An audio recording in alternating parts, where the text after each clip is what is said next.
This is the Urtopia Carbon 1 Pro super lightweight carbon fiber e-bike. It has a very unique frame design penned by an ex-BMW designer, and it only weighs 37 pounds. By far the lightest e-bike I've seen. Today we'll take a close look at the features, the specs, and see what it's like to ride one of the lightest e-bikes on the planet.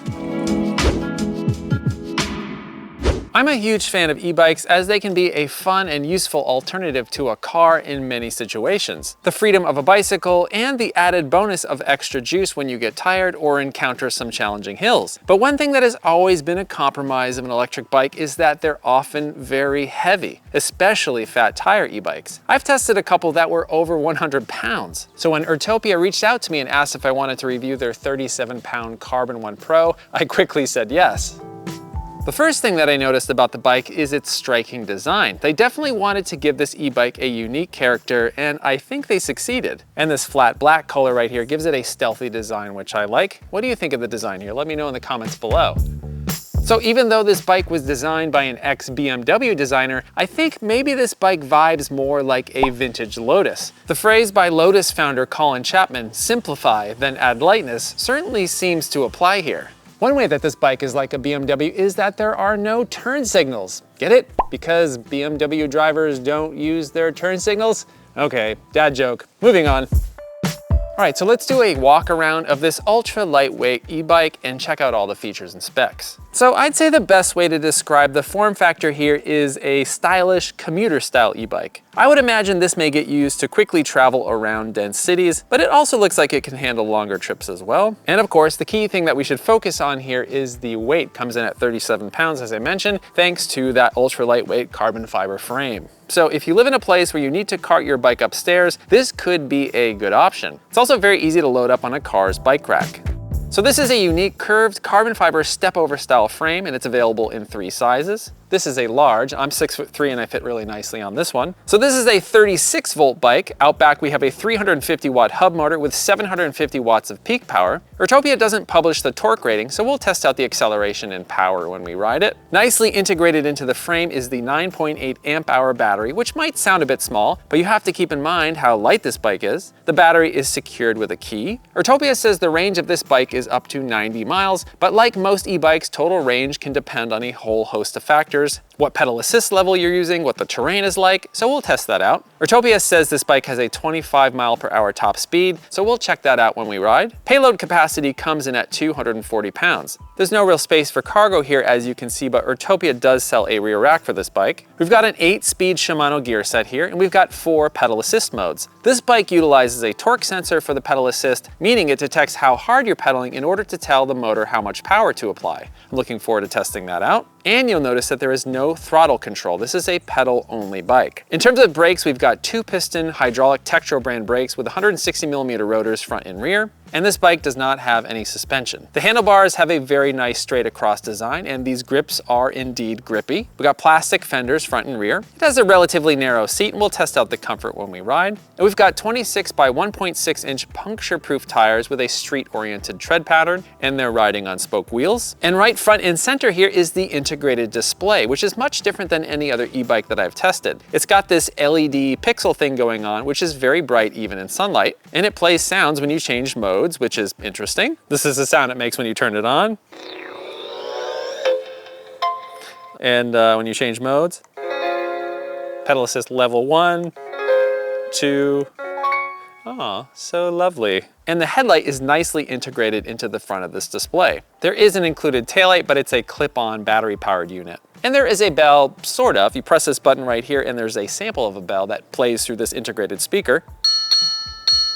That's kind of cool. And speaking of speakers, you can use this as a Bluetooth device and listen to music here, which is super cool. You can also use the app and set up directions to appear right on this display, so you can ride without needing your phone out. This bike also has a couple theft protection features, a movement alarm to hopefully keep people from taking it, and live GPS tracking in case someone does take it. In terms of assembly, the bike is shipped in a large box, but thankfully it wasn't that heavy. Assembly wasn't too terribly difficult. If you can hold a wrench and have about an hour to spare, you can get everything together pretty easily. And this Urtopia Carbon 1 Pro comes with a 2-year warranty. Now, if you want to buy this lightweight e-bike, please use my purchase link in the description below, but don't do that just yet. Let's first take this thing for a ride and see how it does. First, we're going to test out the capabilities of this bike around my city, and then we're going to load up the bike on the back of our car and head out to CicLAvia, where they temporarily open some streets in Los Angeles to people on bikes and on foot and close the roads to cars. It's a ton of fun. All right, let's go. So I usually start off my e-bike reviews with an acceleration test, but we don't have a throttle here, so a lot of the acceleration will depend on how hard you pedal and what gear you're in. So we do have 4 pedal assist modes here, so let's bump it all the way up. So let's see how quickly we can get this thing going. On 3, 2, 1, go. There we go. All right. 30 kilometers an hour. On flat ground right here, I'm going 32 kilometers an hour. That's about as fast as I can get my out of shape body to propel this bike. Shifting here is very smooth with this 8-speed Shimano.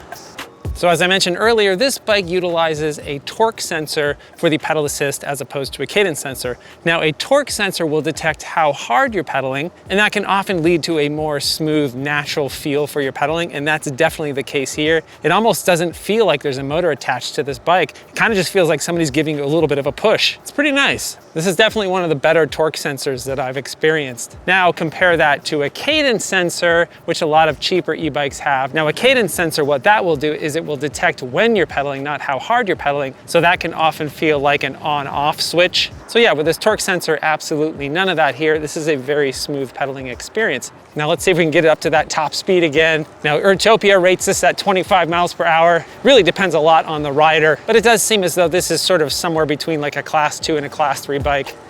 And when you are riding pretty quickly, you may need to be able to stop pretty quickly. So let's check out these brakes in 3, 2, 1, go. Very good.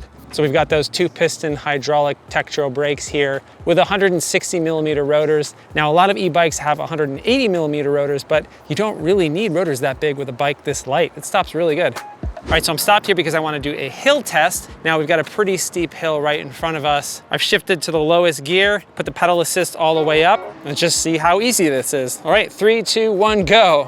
Whoa, I got a little wheelie. It's pretty easy. 20 kilometers per hour, still accelerating. Of course, you do still have to get some exercise. This is not the bike for you if you just want the bike to do all the work. So yeah, that was pretty easy, piece of cake. So I'm not going super fast, but it was still a lot easier to get up that hill than it would have been if I had no electric assist. So one thing that we should talk about once again is the weight of this bike. At 37 pounds, it's really easy to ride even without electric power. If I turn this all the way off, yeah, it feels like a regular bike. So yeah, this is an e-bike where if you want lightweight, you don't need to remove the battery. It's pretty light even with the battery installed. And if you just want to get some exercise, just turn that pedal assist off. But I'm gonna leave mine on because I want to get through this intersection before the light turns red. And that is a very useful part about having electric pedal assist, is those situations where you do need to try to get out ahead of traffic. But if you do end up using all the juice in your battery, you're going to be glad that you're riding this bike and not like a 100-pound fat tire e-bike. So one other benefit of a very extremely lightweight bike is great maneuverability. This thing can turn on a dime. Very easy to steer, very easy to quickly change directions and avoid obstacles. All right, so let's talk about comfort. Now, I think that this bike does seem to be positioned towards riders that want to get exercise, riders that want a bike that's easy to get around a city, easy to carry upstairs, easy to load onto the back of a car, and it's really great at all of those things. So obviously no throttle means that you're going to be pedaling, so the seat here is very narrow, which does seem to maximize pedaling efficiency. You don't have a giant fat seat getting in your way when you're trying to pedal, but you do have to like this style of seat. It's not a laid-back cruiser style seat. And keep in mind that there is no suspension here, so let's go over this speed bump, see how we do. Yeah, it's not so bad. Got a lot of bumps on this road. So yeah, you do just have to keep that in mind. No suspension means that you'll have to keep your eye out for potholes and large bumps in the road like this road has. Though Urtopia does say that it's easy to add a front suspension fork or wider tires if you want. So I'd say that the riding position is a bit lean forward, but not too far, nor is it very upright. It's kind of somewhere in the middle, but I do think that gels with the style of riding that you're likely to do on this bike. The handlebars here have a very nice straight across design and they can be adjusted. Now this display is very interesting. It does take some getting used to, but I do like the fact that it's very bright, direct sunlight right now, and it's very easy to read. A bunch of different things you can display here. Got your speed, battery level, trip computer, how much power you're currently using. Yeah, it's very unique. I've never seen a display like this on an e-bike. Now, in terms of range, so much of this will depend on how you ride, how much you're using the pedal assist, what the terrain is like. Urtopia says that you can go 90 miles until the battery runs out. I've gone about 15 miles so far, and I plan to ride a whole lot more later today, and I still have almost a full battery, it looks like. So I've had a nice little ride through town so far, but I kind of want to get away from cars for a bit. So my family and I are going to be heading out to CicLAvia in just a bit, where the city of Los Angeles closes roads to vehicle traffic and opens them up to people on bikes and people on foot. So let's load up this lightweight bike on the back of my car and head over there.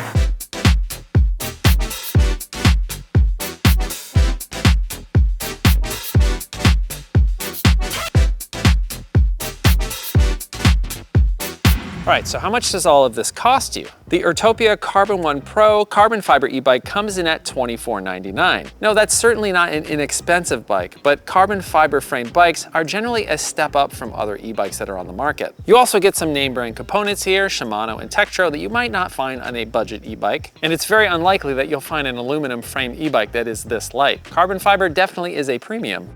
So I've really enjoyed riding this bike. It's refreshing to ride an electric bike that provides pedal assist when you need it, but doesn't feel like you're lugging around a gigantic beast. The torque sensor works really well. I like the unique display, the anti-theft features, and it looks pretty cool as well. Given the price, this bike isn't going to be for everyone, but if you truly value a bike being lightweight and having some really cool tech features, then this bike might be hard to beat. So what do you think of the Urtopia Carbon 1 Pro? Let me know in the comments below. Now, if you want to buy this bike, please use my link in the description below.